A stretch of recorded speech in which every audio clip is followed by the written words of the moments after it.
এবারে একাই অ্যাপেল স্মার্টফোনের ভবিষ্যৎটাকে সম্পূর্ণ অন্ধকারের মুখে ঠেলে দিচ্ছে, কারণ অ্যাপেল 2027 সালে এমন একটা স্মার্ট গ্লাস লঞ্চ করতে চলেছে যেটার ফিচার শুনলে তোমরা তাজ্জব হয়ে যাবে। সমস্তটা বলছি, তার আগে ভিডিওটা সবার সাথে শেয়ার করে দাও বস, যাতে টেকনোলজির এই আপডেটগুলো সবাই সবার আগে জানতে পারে। আর হ্যাঁ, সাবস্ক্রাইব করে দিও। অ্যাপেল বেশ কিছুদিন আগে ভিশন প্রো লঞ্চ করেছিল, যেখানে বিভিন্ন ধরনের প্রবলেম ছিল। প্রথমত, সেই ভিশন প্রো এতটাই বাল্কি ছিল, এমনকি বেশ কিছুক্ষণ ধরে পড়ে থাকলে সেটা দিয়ে মাথা ঘুরতো, এমনকি যাদের ভমিটিং প্রবলেম রয়েছে তারা বমি করতো লিটারালি।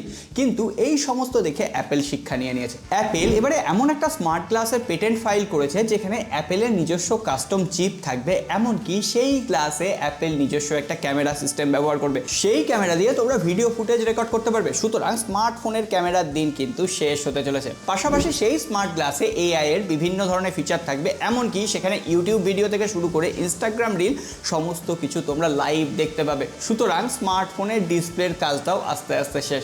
আমরা এখন থেকে একটা চশমা পরে রাস্তায় বেরোবো, বাদ বাকি আর আমাদের কোনো স্মার্টফোনের দরকার হবে না। আমরা সেটা দিয়েই কল রিসিভ করবো, মেসেজ এলে দেখতে পাবো, মেসেজের রিপ্লাই শুধুমাত্র মুখে বলে করতে পারবো।